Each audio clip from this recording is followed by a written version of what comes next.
तो मैं दीपक Agarwal DLA prime news से। दोस्तों इस समय हम 23 फरीदाबाद में दोस्तों जो इस समय जो समस्या बनी पड़ी है, पूरे देश के लिए समस्या बनी पड़ी है, सरकार के लिए समस्या है, जनता के लिए भी है और जो डॉक्टर्स के लिए भी समस्या है। वो समस्या है पॉल्यूशन की, जिसके पॉल्यूशन के लिए हमारी सरकार भी चिंतित है, डॉक्टर्स भी हैं और आप लोग भी हैं कि इस पॉल्यूशन के स्तर को कैसे कम किया जाए। और इस पॉल्यूशन के विषय पे बातचीत करने के लिए आज हमारे साथ हैं फेमस डॉक्टर गौरव गुप्ता। डॉक्टर गौरव गुप्ता, आपका स्वागत है हमारे चैनल पे। और बताइए कि ये पॉल्यूशन जो दिन पर दिन बढ़ता जा रहा है, इसके विषय में आप क्या कहना चाहोगे? मेरा नाम डॉक्टर गौरव गुप्ता है। पोल्यूशन आजकल जो है पूरे फरीदाबाद में बहुत चरम पे फैला हुआ है। इसकी वजह से बहुत सारे लोग परेशान हैं। गवर्नमेंट कुछ एक्शन लेना चाह रही है, बट उसके बावजूद भी जो है पोल्यूशन पूरी तरह से कम नहीं हो पा रहा है। जो सरकार के जो एक्शन है वो विफल होते जा रहे हैं। तो इसके बारे में आज दीपक भाई से बात करते हैं कि हम और क्या कर सकते हैं पर्सनल लेवल पे, कि जिससे हम पोल्यूशन से बच सकें, या जो सेंसिटिव लोग हैं वो पोल्यूशन से बच सकें। सबसे पहले हमें ये समझना होगा कि एयर क्वालिटी इंडेक्स क्या होता है। जो एयर क्वालिटी इंडेक्स है वो पोल्यूशन को मेज़र करने का एक तरीका होता है, जिससे हमें ये पता चलता है कि जो हमारी एयर है वो हेल्दी है या अनहेल्दी है। तो उसकी कुछ वैल्यूज़ होती हैं जो साइंटिफिक गाइडलाइंस के अकॉर्डिंग बनाई जाती हैं, जिसकी जो एयर क्वालिटी इंडेक्स की जो वैल्यू है वो लेस देन 50 होनी चाहिए फॉर वेरी गुड एयर, जो नॉर्मली होनी चाहिए जो ब्रीथ करने के लिए।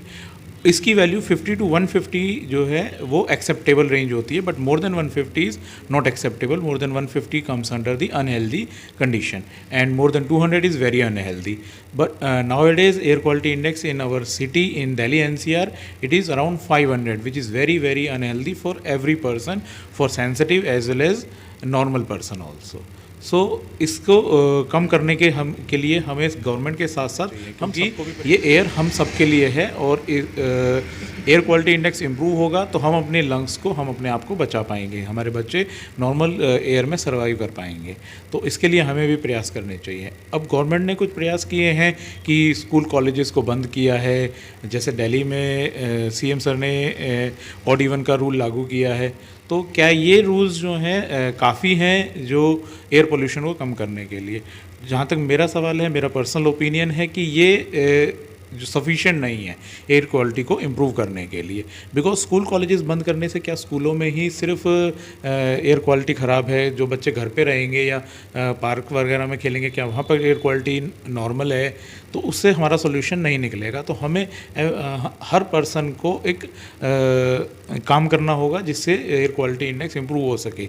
जैसे हम जो भी तरीके से पोल्यूशन फैलता है, हम उन सब तरीक़ों पे काम करना पड़ेगा। जैसे हम लोग व्हीकल यूज़ करते हैं तो हमें अपने आप से ही जो है व्हीकल्स का यूज़ बहुत मिनिमम रखना पड़ेगा, ताकि एयर क्वालिटी इम्प्रूव हो, पोल्यूशन कम हो। जैसे हम लोग पटाखे यूज़ करते हैं, चाहे वो कोई भी ओकेज़न हो, दिवाली हो, कोई भी ओकेज़न हो, शादी पार्टी हो, तो हमें पटाखों का जो यूज़ है वो मिनिमम करना होगा। हो सके तो हम पटाखों का यूज़ ना करें, बट अगर कर रहे हैं तो हमें सेंसिबली यूज़ करने होंगे। बहुत कम 1 या 2 पटाखे यूज़ करें अगर करने भी हैं तो। तीसरा, हम जो ये जितने भी किसान भाई हैं जो पराली जलाते हैं, उनको गवर्नमेंट के साथ मिलके कुछ परमानेंट सोल्यूशन निकालना होगा ताकि वो ना जलाई जाए और पोल्यूशन ना हो। अब इस पर डिबेट चलता है कि पोल्यूशन गाड़ियों से ज़्यादा होता है, पराली जलाने से ज़्यादा होता है, या पटाखों से ज़्यादा होता है। तो पोल्यूशन तो सभी से होता है। ऐसा नहीं है कि हमें एक दूसरे के ऊपर गलती थोप देनी चाहिए कि नहीं पटाखों से ज़्यादा होता है इसलिए पटाखों को बंद करो, पराली से ज़्यादा होता है इसलिए फिर पराली को बंद करो, गाड़ियों से ज़्यादा होता है तो गाड़ियों को बंद करो।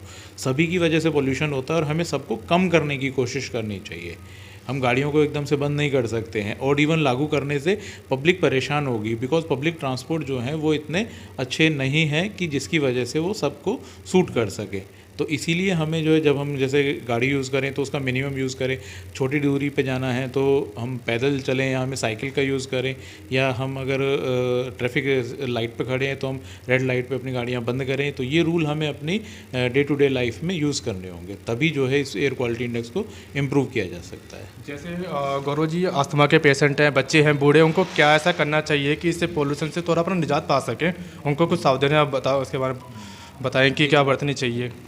पोल्यूशन से तो बचने का कोई पोल्यूशन तो है ही है, ठीक है, उसको हम कम करने के हमें सभी को प्रयास करने चाहिए। दूसरा, हम जो अस्थमा के पेशेंट हैं, स्पेशली जो ओल्ड एज जिनके लंग्स वीक हैं या बच्चे हैं, वो ठंड से अपने आप को बचाएं, क्योंकि अगर ठंड लगेगी, गला ख़राब होगा, लंग्स में इन्फेक्शन होगा, तो वो ऐड ऑन करेगा पोल्यूशन को। ठीक है, पोल्यूशन के जो इफ़ेक्ट्स हैं उनको वो और इंक्रीज़ कर देगा। तो हमें ठंड से बचना चाहिए। ठंड से अगर हम बचेंगे तो ही हम उसके इफ़ेक्ट को कम कर सकते हैं। कोई डायरेक्ट कोरिलेशन, कोई डायरेक्ट रास्ता नहीं है जिससे हम पोल्यूशन के इफ़ेक्ट को कम कि पोल्यूशन को कम करने के जो तरीके हैं हम उन पर काम करें, सब लोग मिल के काम करें। दूसरा, जब हम बाहर जाएं तो हम मास्क का यूज़ करें। मास्क हमें इन्फेक्शन से भी बचाता है, कोरोना के इन्फेक्शन से भी बचाता है, प्लस में पोल्यूशन के इफ़ेक्ट से भी हमें बचाता है।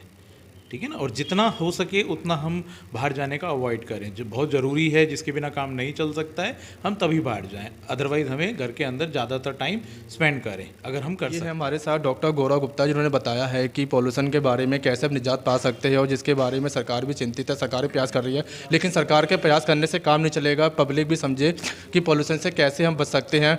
जब ज़रूरत हो तभी बाहर निकले, तब व्हीकल की ज़रूरत हो तभी ही लेके जाए रोड पे। अदरवाइज़, क्योंकि इससे पॉल्यूशन तो इंक्रीज़ होता ही होता है, आपकी बीमारी पे भी असर पड़ता है, आपके सेहत पे भी बहुत ज़्यादा फर्क पड़ता है पॉल्यूशन की वजह से। मैं दीपक अग्रवाल, DLA प्राइम न्यूज़ से।